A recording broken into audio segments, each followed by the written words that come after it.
As retired and active police officers, we all know that you can buy gear from a lot of different places, especially online. But I want to remind you of the importance of supporting companies that support law enforcement. I don't know of any company that fits that bill more than Goals. At goals.com, their motto is proud to serve those who serve, which they do every single day. And they walk the talk by supporting dozens of focused organizations like Gold Shields. So when you're looking for gear, support our premier sponsor and go to goals.com.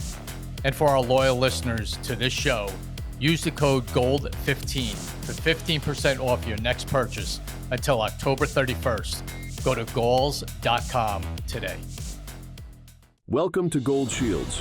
Join NYPD veterans Tom Smith and Dan Murphy. With over 50 years of combined experience chasing drug lords, dismantling cartels, and hunting terrorists. Now they pull back the curtain, sharing raw, unfiltered stories from the front lines and the heroes who stood beside them. No topics off limits. This is real. This is true crime. This is Gold Shields.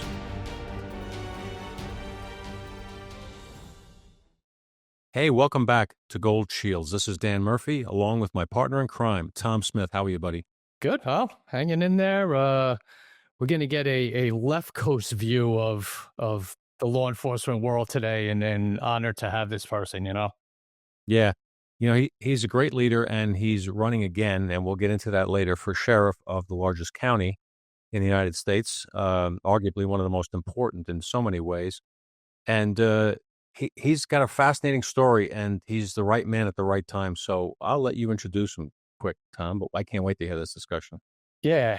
Alex Villanueva is a sheriff that covered one of the most important counties in this country, Los Angeles County, for a number of years, and did it so successfully. And, I think changed, the way policing's done in LA, and had a view of what had to be done.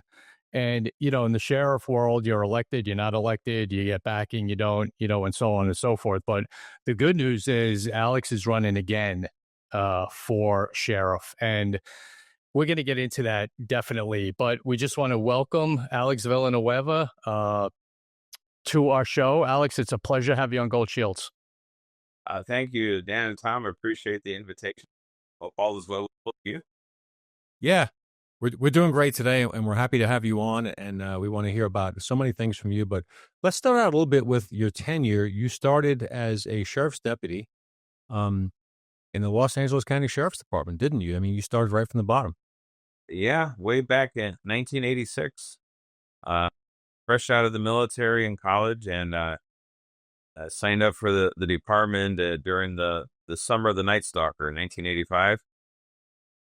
Started the academy in 86, and I was a deputy, sergeant, lieutenant, worked all over the county, all kind of different jobs, was a staff instructor, field training officer, watch commander, played all the roles, and retired in 18, but by then I was already a candidate to run against the sheriff at the time, Jim McDowell.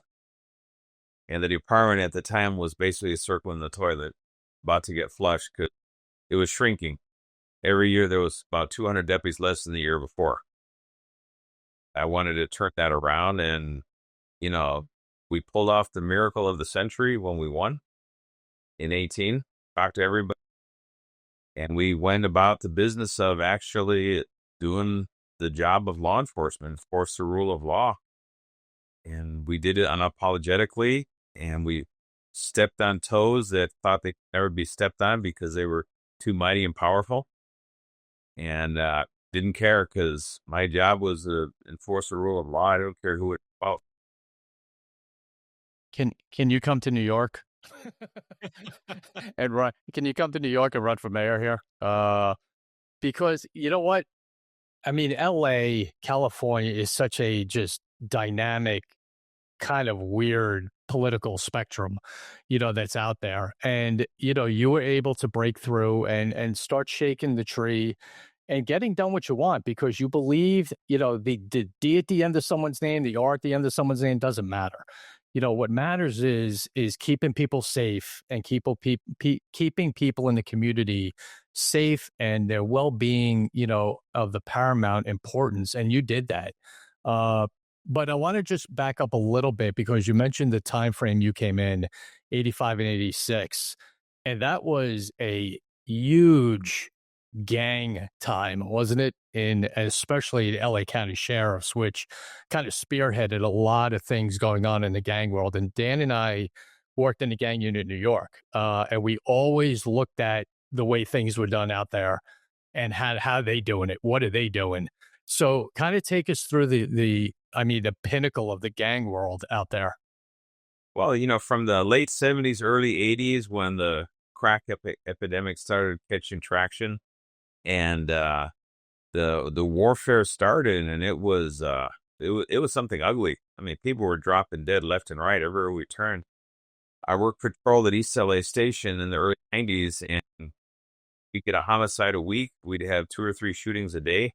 And we're talking, this is just 6 square miles. It's not a place, but about 100,000 people crammed in that.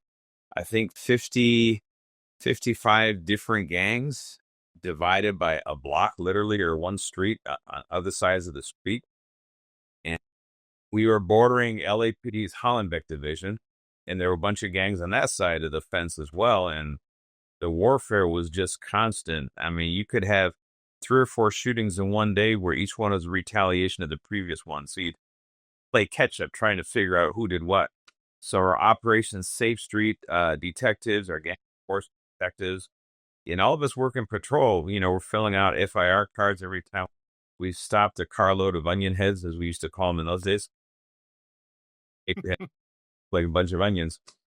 And we'd identify everyone, and you'll laugh at this, but I was with a trainee. I was a training officer, and we actually drove by the infamous King Taco on 3rd and Ford. If you're familiar with that, that's kind of a landmark place, the King Taco at 3rd and Ford. And there's a dead body next to the payphone, just a block away. Hey, look at that. There's a dead body. So we go check it out, full of stab wounds, and looks like dressed like a gangster. And say, well, I guess we got a homicide here. Oh, there's my dog. Yeah, He's fine. All good. We're used to that. homicide case to handle, right? And then the sergeant said, hey, you know what? That same place, about 4 hours earlier, I chased away 2 little hood rats. They were trying to get into a fight with a big fat kid at the payphone. And I did an FI card, and I identified everyone. And behold, you got to be kidding me. So we got the FI cards. Okay, we got suspect 1, suspect 2, and victim 1's on the ground full of holes. Door knock on the house, and there's the 2 fools, and we hook them up initially for, I think, a probation violation. Took them into the booking cage, and we had them strip search, and they undo their belts and all that stuff. And the guy had pulled out his wife beater T-shirt, and the bottom of them, it was in bright red blood. I'll be darned. You just have to be driving by. Okay, well, we solved the murder, pretty quickly. But the sad thing is that was ordinary. Volume was such that I think one year we racked up 55 in 1 year. And I don't know how many hundreds of assault with a deadly weapons, 245s. And the community was just living in fear. My wife grew up there in East LA. When she was a little girl, she had to watch TV on her belly on the ground because of all the fire. You didn't want to stick your head up. And it was rough times, but over the years, the deputies working with the gang detectives, they started putting away the hardcore gangsters. The 3 strikes rule kicked in about 92, and all of a sudden we were putting people away that weren't coming out. So we were starting to make inroads on this, because a lot of times the shot callers in the state prison would come out, they'd rattle up all the youngsters, kind of tell them how it's done, and then you'd have a whole new generation of kids out there, causing mayhem. But once the hardcore guys started being locked away for long periods of time, that literally started driving down the level of violence, and we started developing a sense of normalcy until strikes was considered cruel and unusual for criminals. Looking for powerful defense without the mess? Meet Impact, a revolutionary line of chemical irritants designed for law enforcement, military, and personal protection. With no blowback, no cross-contamination, and easy cleanup, Carry Impact delivers unmatched stopping power without the hassle. Whether you're in the field or on the street, safety should never be compromised. Protect yourself with the next generation of defense. Carry Impact, stopping power, redefined. Patriot is a premium whiskey hard seltzer. We've carefully crafted 4 flavors that not only taste exceptional, but can be enjoyed on any occasion, anytime. We're committed to giving back 5% of all profits to the core groups we call the backbone of America. We are proud to help those who serve our great country. This is America's Seltzer, the brand that stands for quality, community, and the American spirit. Yeah, we can't have that. So you mentioned some years. You mentioned 1992, which is a year that will probably in LA always be equated to the Rodney King incident. And you had not long after that, you had the O.J. Simpson murder trial and all that case, and a lot of media attention, a lot of things going on out there. What are some of the most memorable things that you remember being involved in from your days out there? Because the world spotlight loves to turn itself to L.A. and L.A. County for high-profile cases. Oh yeah, unfortunately, we serve a stage for a lot of events here. I remember as a young deputy working in custody, and we had the Mendez brothers come in. We had the Night Stalker come in, and so we had a clientele. We had our own version of celebrities going through the. But yeah, O.J. Simpson. That was 95, so I was already working patrol. But 92 in the riots, that going to work and seeing the whole skyline in orange and in flames, and that was all residential community. That was a sight to see. And I remember myself and another deputy were at Whittier Boulevard and Ford in the very first day after the verdicts, and people started looting and burning stuff down. And they were trying to burn down Whittier Boulevard and setting fires to the trash cans and trying to break the windows. The business people had already closed shop and closed their security gates and all that. And we proned out at the intersection about 40 kids at gunpoint. There was 2 of us. There was 40 of them. I remember telling them, "You idiots, you're burning down your own neighborhood. This is where your mom and dad shops. What do you think you're going to get out of this?" And a weird moment in history where they actually say, "You know what, our apologies," and they left. And it stopped there. I can't say the same for going further west into LA, where it went to hell. But at least in East LA, we kind of stopped it right there. We talked some sense into the young kids, and it worked. Yeah, that was a wild time. And Dan just rattled off some really significant things, and that's why we love being on. From the NYPD, we love talking to officers, deputies, whoever from LA or LA County sheriffs, because what you have to deal with is it's media. I mean, everything you do is on the news because it's celebrities and it's a top level investigation and all that. I mean, you have to really be prepared for any type of case that's going to blow up in the media. I mean, you had serial killers and, Ramirez and, like Danny just said, the riots and OJ. I mean, your media person has got to be the most skilled cop out there. Well, we had some good ones when I was sheriff. Fast forward now, 2018, and I remember from 92. I remember Sherman Block was sheriff, Daryl Gates was the chief of police, and they made a fatal mistake in 92, where there was this level of uncertainty. What do? We don't want to push the issue because it might provoke more. Well, all they ended up doing was, erroneously or, without knowing, they telegraphed to the rioters that, hey, they're not going to do anything, have at it. And as a result of that, 58 people end up dying, billions of dollars of property damage destroyed. There's lots today that are still vacant lots that used to be thriving businesses from 92.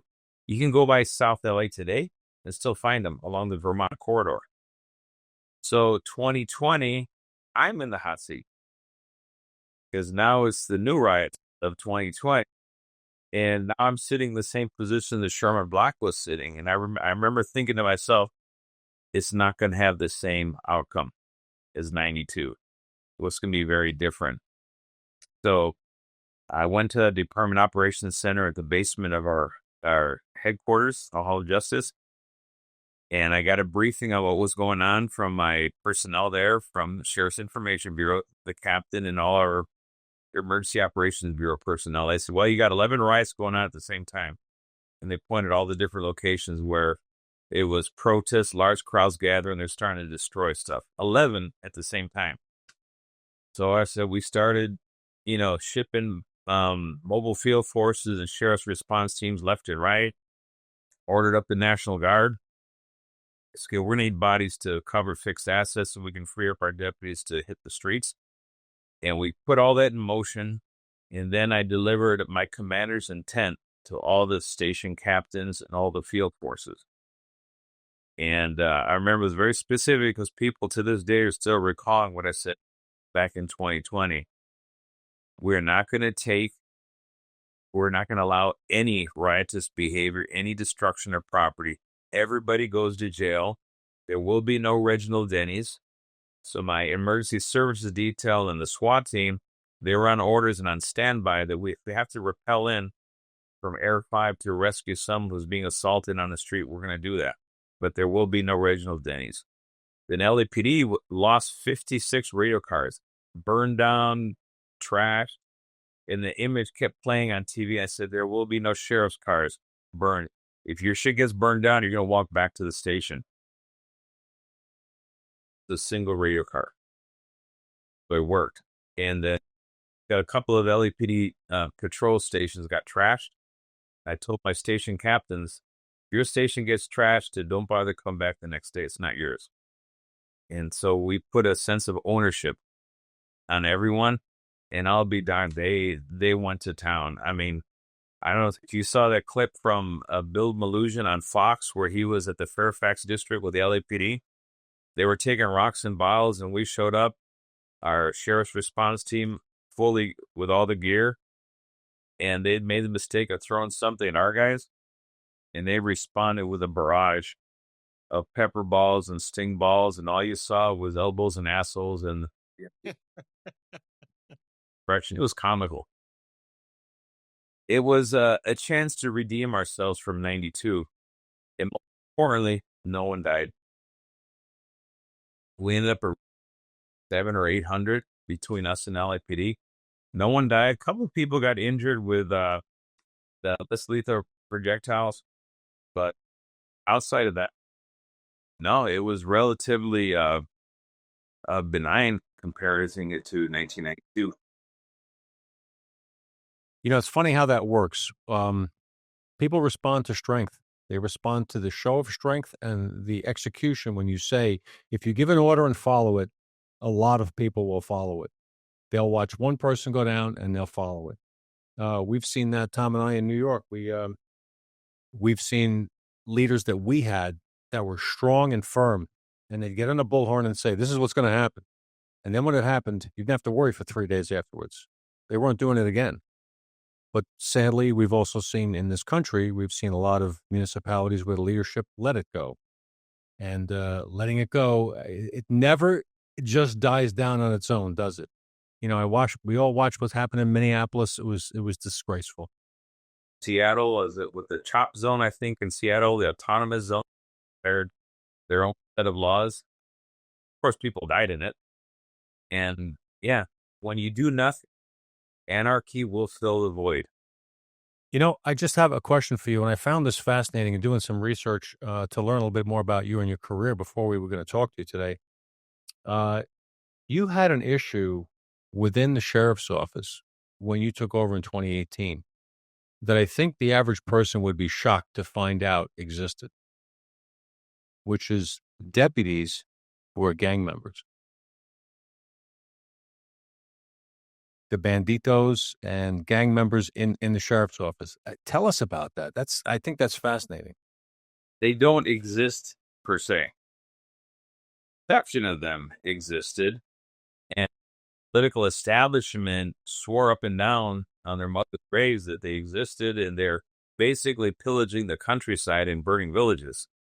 If you read all the literature available, if you do a Google search, but if you go to the actual facts, nope, nobody, not one. In fact, they swore up and down that it was a crisis, but conveniently, it was only a crisis when I showed. As soon as I left office in 22, the crisis magically just disappeared. So that's all myth. The whole thrown up there to discredit you. Yes, that was the whole purpose, to discredit my administration. Have deputies engaged in misconduct over the decades? Yes, we have, just like any large organization. Do deputies have tattoos? Yes. Is there a correlation between the tattoos and the misconduct? None whatsoever. We try to explain that.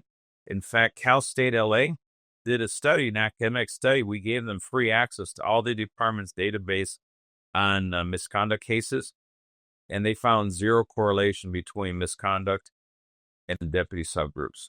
Totally destroyed the county's push to declare deputies gang members. But remember, the ideology behind it was to basically to facilitate the defund of the sheriff's department, to demonize and discredit my administration and deputies in general. And then the department in the process, when they froze our funding, they froze our hiring, we started losing deputies, right? Because we couldn't keep attrition. A lot of politics, facts, none. Wow. See, we've said it so many times on the show, with other police departments or sheriff's offices. When politics gets involved in law enforcement, nothing good happens. It just always goes sideways. And because they shouldn't be involved in that. They should just understand that the professionals have it. We know what we're doing. Just give us what we need. And that comes to my next question, boss, was how frustrating is it to be an elected sheriff in a town, in a county you worked in that you love, and I know you do because you've stayed there forever, have to talk people into law and order? I mean, that's absurd that has to happen, that there's people out there that don't get that just because of your ideology or the way you want to do it or something. I mean, that part blows my mind. We have it here too. I mean, it's not just you, it's in New York too. But the concept that you have to talk officials into wanting to keep your city safe or your county safe, that's wild. Well, in 2020, April of 2020, right before the George Floyd thing, the pandemic was already about a month into it. The county was sitting in a $2 billion surplus, and they decided to freeze our hiring for no other reason than they just could.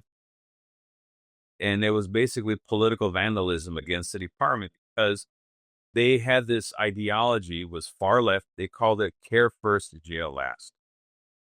What they were trying to do basically is dismantle the criminal justice system as we know it and replace it with a myriad of non-governmental organizations and nonprofits, all politically connected, of course, high-priced CEOs and boards of directors, and that was going to be their love fest.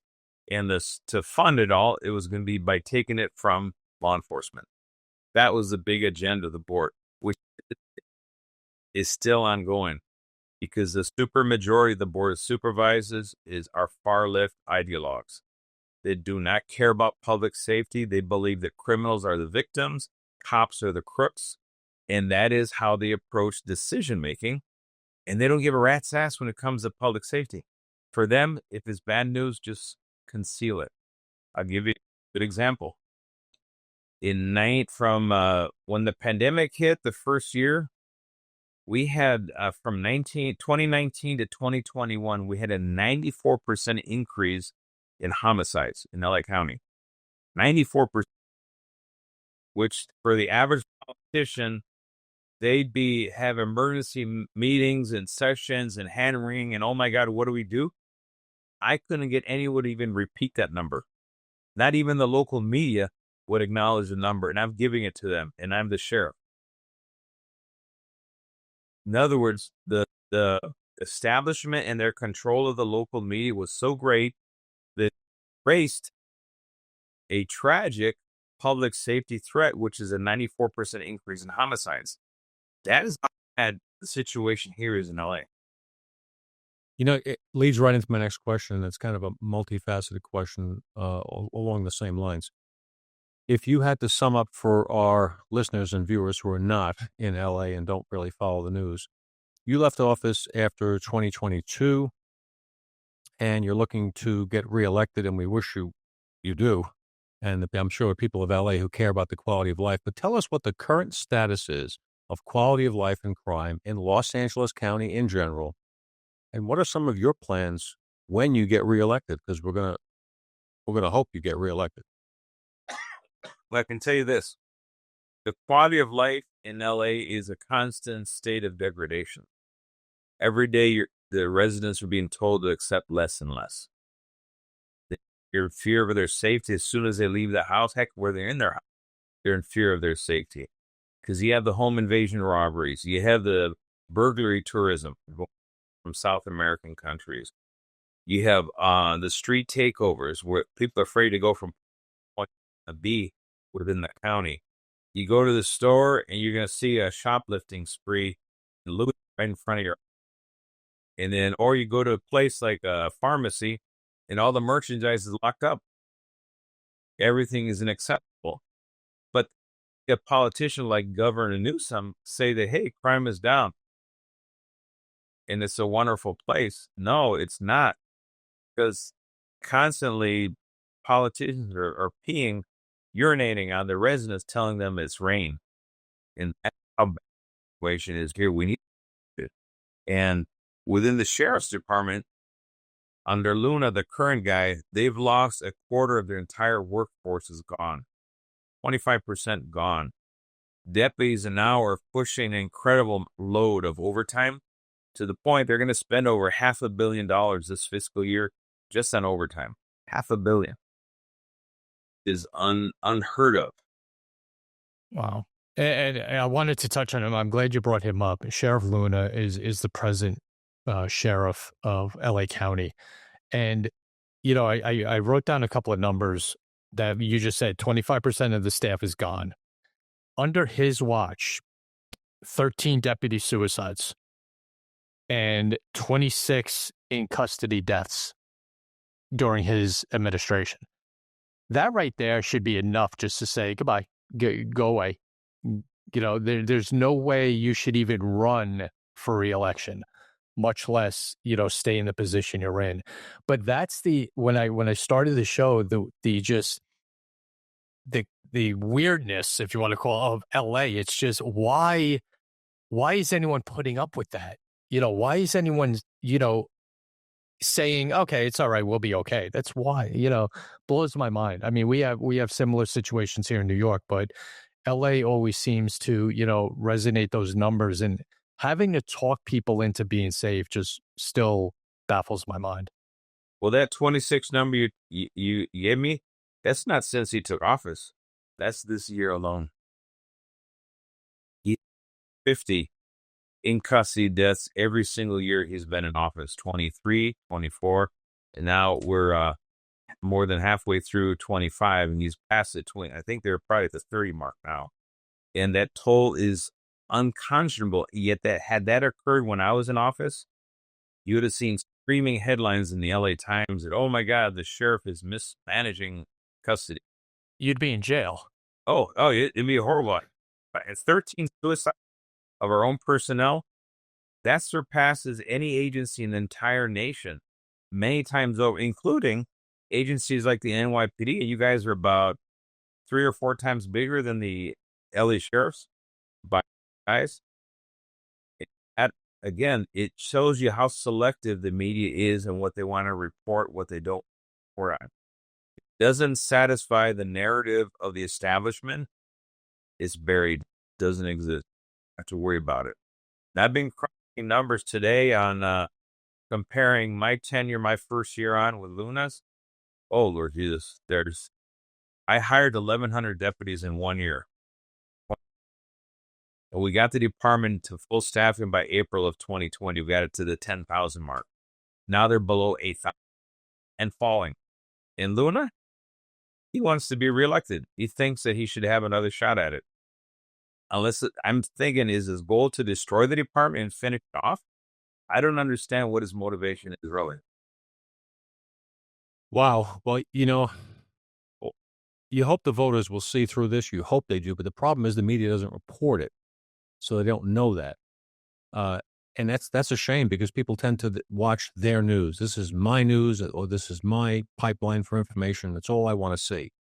And it amazes Tom and I and a lot of people. I'm sure it amazes you. And in New York City, even, how many people will continue to vote for mayors who will continue policies that have destroyed New York City in the past, are destroying them again now, and they'll keep voting for them. It's just mind-boggling. And they wonder when they get off the train at night, when somebody jumps them for their purse, wallet, phone, etc. They wonder why that happened, because you voted for it. And it's the saddest part is they will never put that together.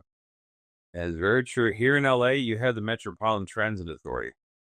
And they have a public safety advisory committee. The Transit Authority board directors are your board of supervisors, the LA mayor, a few councilmen, elected people, right? Just like you said, voted. They appointed a 15-person public safety advisory committee. What was their first recommendation? Get rid of all law enforcement. They're harmful. They're and plus, as they call it, this problematic. And yes, so you have people being set on fire on the trains. You have dead people basically riding the trains. Have rapes, robberies, shootings, murders left and right. And they're concerned about the presence of law enforcement on the trains. That is how, and they voted unanimously to get rid of it. That is so out of touch from reality, but that's the world that we live in. Right. So you switched from a Democrat to a Republican for this election. And so what's Alex Villanueva's difference in 2022 when you left office to what you want to implement and what you want to do with the sheriff's office this next election? Has anything changed with the way your policies or thinking or anything like that? What are you going to do for LA County? Well, I'll tell you this. Who I am, my values, everything has never changed. And I'll use the same line of Reagan. I didn't leave the party left me. The party... That's actually what I wanted you to say. When the party set out to defund me, to demonetize me, destroy the department, and to, at one point, throw me in jail on a fake criminal, they did a grand jury. George Gascon, our favorite DA, criminal grand jury to try to indict me. They can indict a ham sandwich. Well, they even a ham sandwich to indict, but that's how desperate the party was to get rid of me. And they voted to call me to resign the Oversight Commission. I mean, they did everything about lawfare, like what we've seen happen with President Trump, except with me. I had a clean slate with no ammo of any kind that I generated on my own, and they went after me like gangbusters. Why? Because we upheld the rule of law. We investigated complaints of crime. One of them involved the Board of Supervisors, and their reaction was, how dare I? I don't know my place. I guess I was supposed to look the other way like previous sheriffs have done in the past, to basically go along to get along. Yeah, just look the other way when it's called upon, and we'll all get along famously. No, I didn't sign up for that. Never have, never will. So now in 25, running for, I guess you can call it re-election. I'm going to do the same values, but it's a nonpartisan office. There's no D or S to it. When a cop shows up on your door, he doesn't ask you if you're a Republican or Democrat. The person service doesn't say, "Hey, you a Democrat or Republican sheriff?" No, this is a totally nonpartisan race, and the ideology of the Democratic Party is contrary to public safety. They are so steeped in this, criminals are the new victims mentality that they can't get out of their own way. It's insanity to watch unfold over the past, I don't know how many years it's been gathering steam, but you're right. We're currently at a place where you see city council members who are decrying the police, defund the police, defund the police. Let's send social service workers in on domestic calls because they can help situations. I'm telling you, you'd have a lot of them killed. Domestic calls are the most dangerous. That and car stops, any cop knows. Two situations where anything can happen in a second and emotions high. Have you ever wished you could go back in time and see the events that shape the true crime cases that fascinate you? With newspapers.com, it's like having a time machine to the past. Dive into more than 1 billion newspaper pages from 1690 to 2025 and relive the headlines that shocked entire towns. Explore newspapers from the US, UK, Canada, Australia, and beyond with a simple search. Read the breaking news as it happened, crime scene reports, witness testimonies, and courtroom drama. Explore forgotten clues and see how the media shaped the narrative of infamous cases. But it's not just the major stories. Newspapers.com lets you dig into local mysteries, missing persons reports, and the small-town scandals that history forgot. It's the closest you can get to being there when it all unfolded. So, if you're ready to dig deeper into the crimes that keep you up at night, start your journey today at newspapers.com. Use the code GOLDSHIELDS for an exclusive 20% discount on your subscription. When it comes to the safety of law enforcement, first responders, and military personnel, every moment counts, especially in the dark. Streamlight provides the reliable, high-performance lighting solutions that these heroes trust in the most dangerous situations. Whether it's a car stop, navigating dark alleyways, or exploring abandoned buildings. With Streamlight by their side, our heroes can tackle challenges with confidence, knowing they have the power of advanced lighting technology to guide them. From the first responders on the front lines to the law enforcement officers ensuring our safety, Streamlight is there to make every mission a little easier and much safer. Join us in supporting those who protect us. Visit Streamlight.com to discover how you can be part of the team keeping our heroes safe. Because when they shine, we all shine. We really appreciate your time, and I know that your vision, you've already been there, which is great. You know, it's kind of like watching Trump again when he got reelected. He knew the lay of the land. You know that department. You know that county. You know those people. You know what it needs. And I think they could not do better than to reelect you to be the sheriff of Allen County to help straighten things out, bring back some rule of law, bring back law and order, get some recruitment going. You know, cops are funny beings. If we think we're working for somebody we don't want to work for, there's no incentive to go to that agency. If you're a qualified young person and you're healthy and you're fit and you want to do law enforcement, why would you work someplace where nobody cares and they don't want you there? So I think I hope that you get reelected and you bring back in that spirit of just common sense, right? Just we're going to do our job again. Well, I appreciate that. My campaign website, alexvillanueva2026.com. And there people can donate, they can volunteer, get information, newsletters, stuff like that. It's all on the website. Appreciate any help in that regard to spread that message.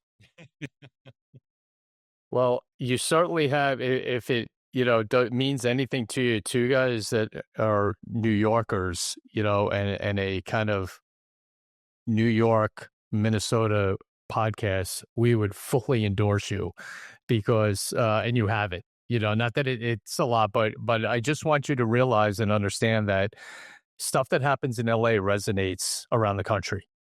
Things that happen there, same thing in New York. We're kind of tied that way.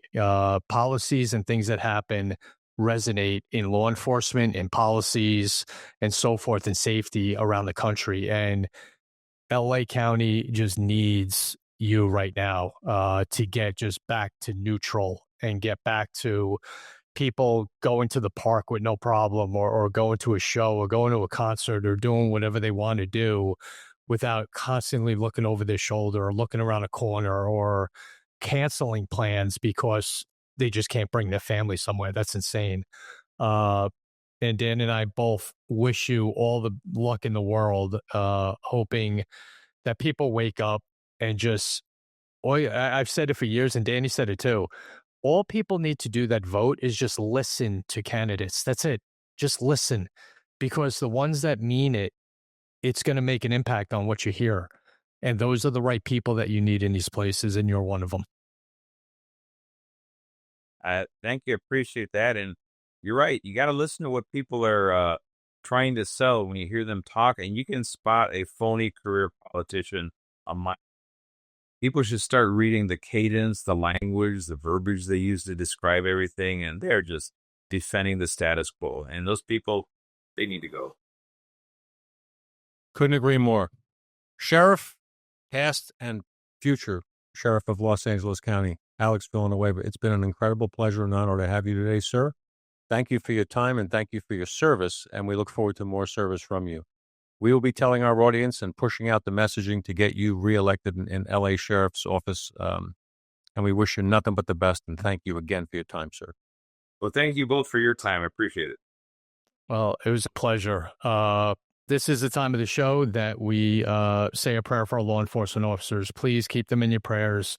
Everyone out there across the country, their families, they need it. They do a thankless job for very little money and don't care. All they want to do is help, protect, and serve their communities and their cities. So if you see them on the street, just give them a quick wave, pat them on the back in the store, just say a quick thank you, and you have no idea what that means to them. It means the world to them. Just please keep them and our military vets and victims of crimes and their families in your prayers, please. Once again, don't forget, check us out on TheGoldShieldShow.com, YouTube.com/@GoldShields, and every audio channel you can think of. Everyone out there, don't go anywhere. We got overtime coming up. For Alex Villanueva and Dan Murphy, my partner, this is Tom Smith. Everyone out there, please stay safe. We'll see everybody soon.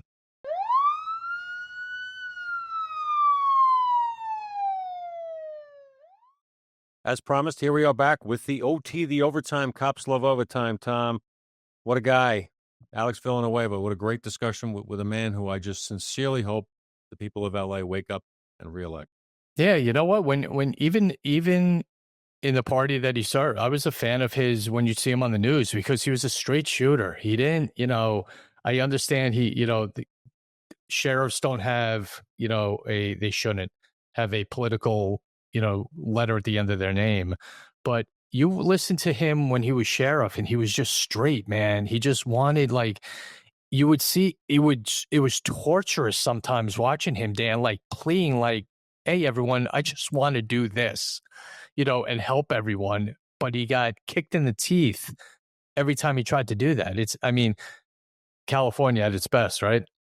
Yeah, well, I think we're at a different point in this country's history. We're at a point right now where we're watching law and order and a return to the rule of law happen starting at the federal level under the Trump administration. Hopefully those tentacles continue to spread their way across the country, and local city voters start seeing that maybe what they have can be better and start putting better people in. We certainly hope that's the case for Alex and for LA Sheriff's Office. I know that I mentioned it before. Morale is a big thing. Cops have got to believe that their agency has their back. We'll let them do their job. We experienced that firsthand. We had both in our careers. We had supportive administrations who were all about making sure we could be successful, and we had ones who stepped on us, threw us under the bus. And if you've got the latter, nothing good happens for your community. No, not at all. Again, people, all they need to do, Alex said it, all you gotta do is listen to people. And the frauds are glaring. The frauds that come out and start promising the world of what they're going to do are they're lying. That's it. Plain and simple. You got to start listening to people who have just plans and policies they want to enact to help people get through a day. So you can actually stop at a red light and not worry about getting carjacked. Things like that. And you read up on Alex and you see what he's all about and what he wants to do, and just hopefully people respond the way they should in LA, because like I said, you said it, that's it resonates. It goes around the country what happens out there. Yep. Especially because they have so many high profile things that happen. They have very big name people that run around LA County that, globally known celebrities, incredibly wealthy people, high profile events that occur that need to be handled properly. And it's a mega tourist area. People go there all the time to hit the beaches, to see the sights in LA, to see the municipalities that make up LA County. They need to do it safely. There's a lot of people's livelihoods depend upon that. So there's a ripple effect of economy that would occur across the country if LA County continues to deteriorate. And he used the word degenerate, and that's what it's doing. Yeah. And, hey, we're going to do our part, from 3,000 miles away the best we can to get just that message out there. Because, people travel, people have families all over the country now, so someone in New York is impacted by what goes on in LA, for sure. Not just one, many.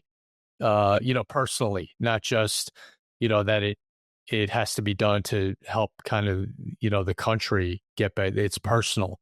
It's people that live out there, that live in New York as well. And we keep our fingers crossed, man. For someone like him, like I was serious, man, move to New York, Yeah, run for mayor. yeah. Common sense guy with the experience, with the credibility, who's been there, done that, seen it, and all his years in LA County, man, he has seen everything. Yeah. He's literally seen everything, been there, handled it, knows his way around, had the role once. He's ready for it the second time. Vote him in, people. Vote him in. I mean, think about, very similar time frame to you, Dan. I mean, think about if you started in 86? 84. 84. And you actually didn't get the job off you did and stayed till like 2018. Could you imagine like what you would have seen? You saw enough as it was when you left, but add another 10 years to that. And just that's what he did. It's just, you can't replace that experience. You can't. I don't care who you are. He learned. Like you can't ship it in from out of town either, because it's such a unique culture. There's so many little nuances to what it's like to work and protect the people of the largest county by population, and maybe even close to by size in the country. It's enormous. It's enormous. And he knows it like the back of his hand. And I'm excited to see. I hope the voters wake up. If they put him back in, they're in for a surprise. They're in for what's going to happen when somebody gets in office and takes their job seriously and isn't just a puppet of the politicians. Right. But I don't know. California. You can't script that. You don't have a magic ball. You can't, who knows? I mean, they voted Gascon in like what, 2 or 3 times. Oh. I mean, right there is enough to say you can't trust anything that goes on out there.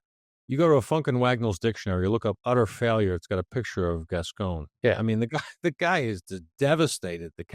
He's one of these DAs that is just doing his job to destroy the community they allegedly serve. Hey, New York voted Alvin Bragg in. Same crap. Yeah. I'm not going to prosecute anything. Right. Yeah. Great. Yeah. So Anyway, Anyway, fantastic guy. Wish him all the best. We'll be letting you know if you follow our social media how to donate. Throw a few bucks into his campaign. Put your money where your mouth is. You want to see change happen positively? Put some money in there for him. Per $5, a $10 bill, anything. Help him. Yeah, we'll get that out there for sure because he's a gentleman. Besides just being on the right side of what needs to be done, he's a gentleman. Yep. And that needs to be in the right position out there for sure. Yep, absolutely. Well, also, we want to thank, at this point in the show, thank our sponsors for the OT. This is FairlineServices.com. FairlineServices.com. Top shelf, top quality security services of all manner. Executive protection, threat assessments, security guards, unarmed, plain clothes, you name it. They've got all sorts of services. They're fantastic.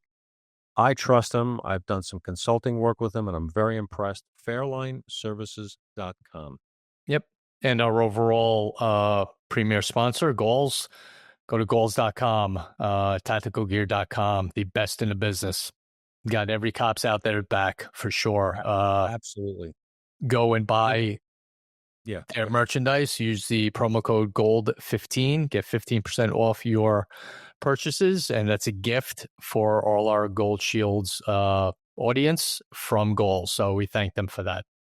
And if you're looking to spend dollars on police equipment, on fire equipment, on emergency medical, on any kind of tactical gear, give it to the people who back you.